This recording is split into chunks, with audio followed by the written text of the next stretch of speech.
Dzina la Tate ndi la Mwana ndi la Mzimu Woyera. Amen. Abale, mwini nyumba akadadziwa nthawi yoti mbala ifika, sibweza atalola kuti mbalayo ithyole nyumba yake. Ndikulandireni abale ndi alongo pano pa Tiyankhule na Ambuye. Lero ndi Lachitatu pa 23 Oktoba chaka cha 2024. Ndi Lachitatu la Mulungu wa 29 Pachaka, ndipo nkhani yamanga nthenje tsiku la lero. Ambuye Yesu afuna tikhale anthu okonzeka. Titha kutero kuti tikupetereza uthenga wa tsiku la dzulo. Mwini nyumba akadadziwa nthawi yoti mbala ibwera, sakadalola chipongwe chichitike. Mawu oyamba afuna atsindike kuti ngati Akhristu tili ndi ufulu, koma ufulu wathu tikugwiritsa ntchito bwanji. Mawu oyamba tsiku la lero tikupitiriza kuwerenga kalata ya Paulo yolembera a Efeso, mutu wa 3 ndime ya 2 kulekeza 12. Abale, kumva mudamva za ntchito zimene mwa ufulu wake Mulungu adandipatsa, yolalika pakati panu za kukoma mtima kwake. Adandiululira chisisi chake. Paulo akubwekera ufulu umene adalandira. Amene akutiwerengera mawu oyamba ndi a Elizabeth Chinduta kuchokera ku St. Francis Parish, Kanengo, mu Archdiocese ya Lilongwe. Ndipo salimo yathu ya tsiku la lero tikutenga mawu a mneneri Yesaya, mutu wa 12, 2-6. Mudzakondwerera pokatunga madzi pa chitsime cha chipulumutso, tikachita zabwino, tikagwiritsa ntchito ufulu wathu moyenerera, tikakhala anthu amene tili okonzeka kumtumikira Mulungu, kukonzeka tsiku lathu la imfa, kukonzeka tsiku lathu la chipulumutso. Tidzakondwera pokatunga madzi pa kasupe a chipulumutso. Ndipo mawu a muthenga wabwino ndi monga adalembera Luka Woyera, mutu wa 12 ndime ya 39 kulekeza 48. Amene akutiwerengera mawu a mthenga wabwino komanso kutigawira mawu ndi Reverend Father Francis Damaseke kuchokera ku Episcopal Conference of Malawi, ECM. Tiyeniso tisinkhesinkhe limodzi. Mawu oyamba. Mawu a kalata ya Paulo oyera kwa Efeso. Okondedwa, kumva mudamva za ntchito imene mwa ufulu wake Mulungu adandipatsa, yolalika pakati panu za kukoma mtima kwake. Adandiululira chisisi chake, monga ndidakulemberani mwachidule posachedwapa. Pamene mudawerenga zimenezi, mungathe kuona kuti ndikumvetsetsadi chisisi chonena za Khristu. Chisisi chimenechi anthu a mibado yakale sadachidziwe, koma Mulungu wachiulula tsopano mwa Mzimu Woyera kwa atumwi ake oyera mtima, tsopano kwa aneneri ake. Chisisicho nchakuti mwa uthenga wabwino anthu a mitundu ina nawonso ngoyenera kulandira madalitso a Mulungu, pamodzi ndi Ayuda. Pamodzinso ndi Ayuda ali ziwalo za thupi limodzi, ndipo mwa Khristu Yesu amalandira nawo lonjezo la Mulungu. Mwakukoma mtima kwake Mulungu wadandisandutsa olalika uthenga wabwino umenewu, ndipo pakutero adaonetsapo mphamvu yake pakati pa anthu onse a Mulungu. Ine ndine wang'ono koposa, komabe Mulungu adandipatsa ineyo ntchito iyi yakuti ndilalikire anthu a mitundu ina za chuma chopanda malire chimene Mulungu amatipatsa mwa Khristu. Adandipatsanso ntchito yofotokozera anthu onse za mmene Mulungu adzachitira zonse zimene Iye adakonzeratu mwa chisisi chake. Mulungu amene adalenga zonse adasunga chisisi chikhalire nthawi isanayambe. Tsopano wafuna kuti kudzera mwa mpingo, mafumu ndi aulamuliro onse akumwamba adziwe nzeru za Mulungu za mitundumitundu. Mulungu adachita zimenezi kuti zichitikedi zimene Iye adakonzeratu mwa Khristu Yesu Ambuye athu chikhalire nthawi isanayambe. Popeza kuti timakhulupirira Iyeyu, tingathe kulimba mtima. kuyandikira kwa Mulungu mosakayika konse. Mawu a Ambuye. Tithokoze Mulungu. Ambuye akhale nanu. Mawu a Uthenga Wabwino monga adalembera Luka oyera. Ulemu kwa inu Ambuye. Pa nthawi yomweyo Yesu adati, kumbukirani kuti mwini nyumba akadadziwiratu nthawi yoti mbala ifika, sibweza atalola kuti ithyole nyumba yake. Choncho inunso khalani okonzeka, pakuti Mwana wa Munthu adzabwera pa nthawi imene simukuyembekeza. Pamenepo Petro adati, Ambuye, kodi fanizoli mukuphera ife tokha kapena mukuwuza onse? Yesu adati, tsono kapita wokhulupirika ndi wanzeru ndani, amene mbuye wake adamuyika kuti aziyang'anira onse a m'nyumba mwake ndi kumagawira chakudya chawo pa nthawi yake. Ngodala wantchito ameneyo, ngati mbuye wake pofika adzampeze akuchitadi zimenezi. Ndithu ndikunenetsa kuti adzamuyika oyang'anira chuma chake chonse. Koma ngati ndi wantchito oyipa, mu mtima mwake azidzati, mbuye wanga akuchedwa kubwera, ndi adzayamba kumenya antchito anzake, amuna ndi akazi omwe, ndiponso kumadya, kumwa ndi kuledzera. Tsono mbuye wake adzangoti mbwe mwadzidzidzi pa tsiku limene iye sakuyembekeza. Choncho adzamlanga koposa, ndipo adzamtaya ku malo a anthu osakhulupirika. Wantchito amene akudziwa zimene mbuye wake amafuna koma osakonzeka kuzichita adzamkwapula kwambiri. Koma wantchito amene sadziwa zimene mbuye wake amafuna, tsono nkumachita zoyenera kumlanga nazo, adzamkwapula pang'ono. Aliyense amene adalandira zambiri adzayenera kubweza zambiri, ndipo amene adamsungiza zambiri adzamlamula kuti abweze zochuluka koposa. Mthenga wa Ambuye. Ulemu kwa inu Ambuye Yesu Khristu. Abale, tiyambire potani? Leronso mwina maphunziro anayi, chifukwa mukatenga mawu adzulo ndi lero akukhala ngati akufanana mu zichitochito zake. Tiyambire kumapetoku, kuli uthenga ofunikira. I'm just downloading now.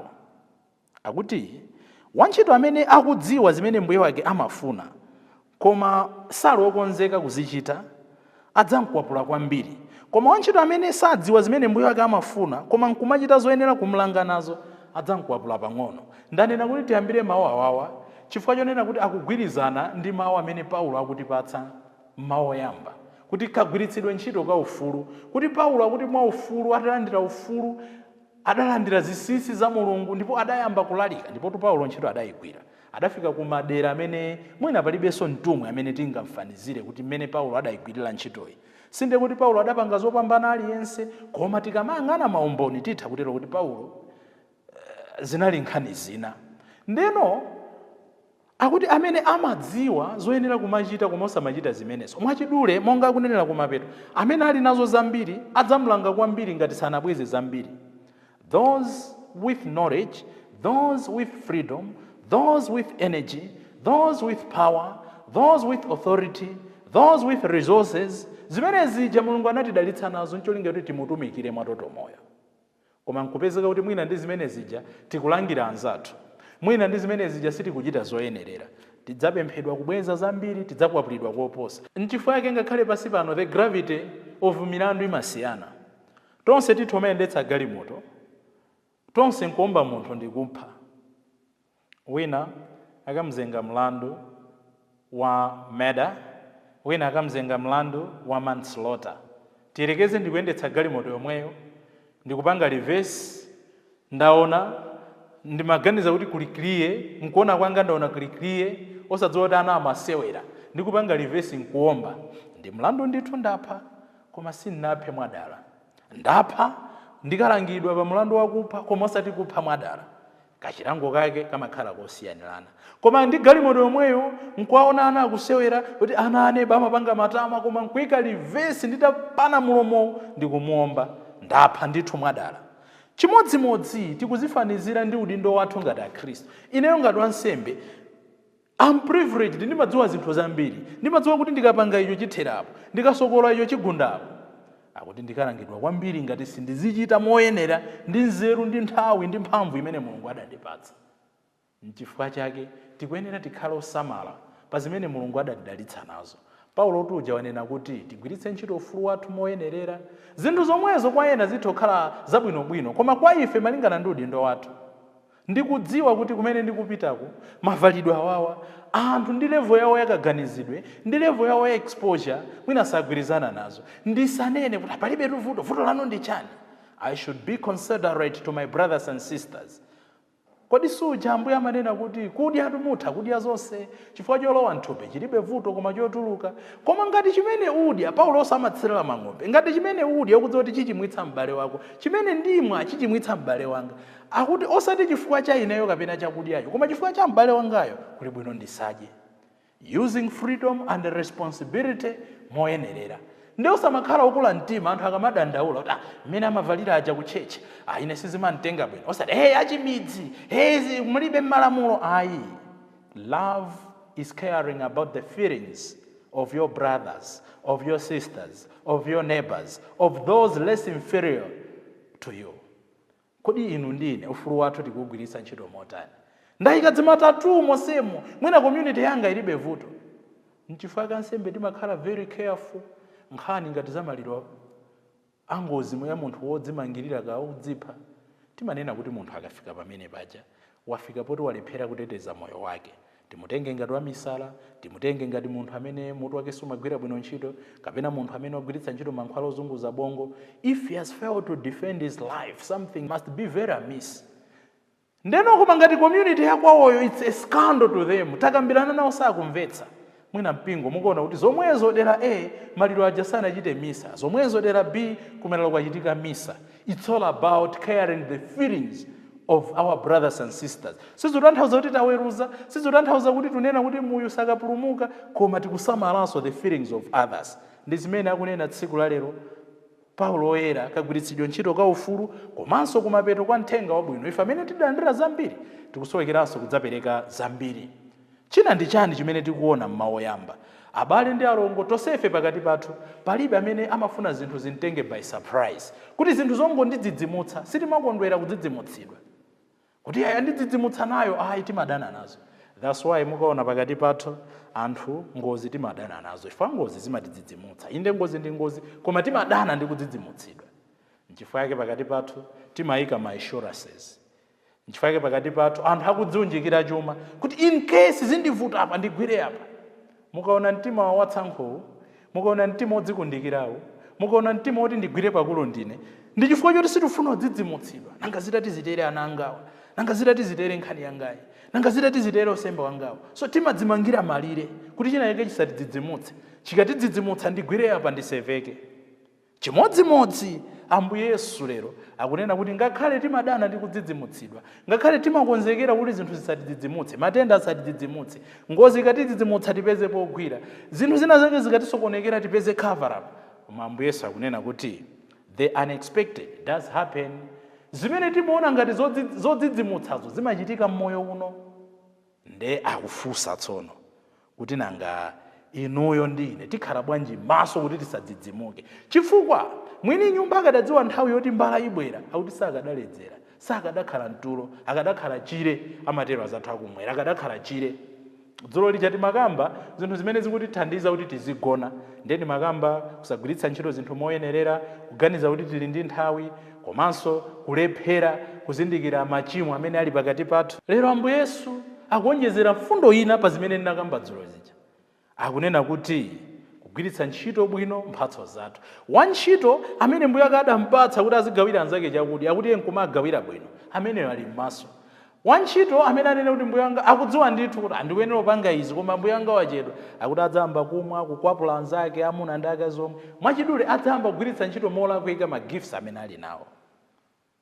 Ena tili ndi mphatso zakulemba. Tikulemba zotani? Tikulemba zotamanda Mulungu.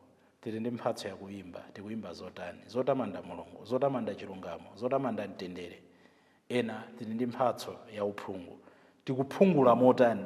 Motamanda Mulungu, mofuna kuti pakhale mtendere. N'chifukwa chake tsono Peter atafunsa kuti kodi Ambuye zimene zimukuza ife kapena wina aliyense? Sanamuyankhe Petro koma anayankha onse aja. Akunena kuti wantchito ameneyo adzayamba kudya, kukwapula ndi kuzunza anzake. timafuna titengerepo advantage pamenepo. Ambuye Yesu pa mtanda paja timamva kuti adankhula mawu 7, ndipo mawu awo namba 5 anali kupereka tchimo kapena kufafaniza tchimo ili la uchimadyo. I thirst, ndili ndi ludzu. Ambuye Yesu anayankhula mawu awawa chifukwa ambiri m'malo moti tathandiza Ambuye Yesu kuwapatsa madzi achilungamo, madzi ofuna kudyetsa anthu osauka, tikudzikundikira tokha. Kodi inu ndine sitinganene kuti timadzikundikira chakudya chimene tikanakatha kukadyetsa anthu ena? Timadzikundikira madziwa may be interpreted as many. It may be the money, it may be the food, it may be the resources, the clothes that we have. Tipemphererane kuti tchimo ili lodzikundikira lititalikire koposaposa tchimo lokuyiwala kuchita zoyenerera makamaka ufulu wathu zititalikire, kuti potero tikhale maso ndi kumadikira Mbuye wathu. Dzina la Atate ndi la Mwana ndi la Mzimu Woyera. Amen.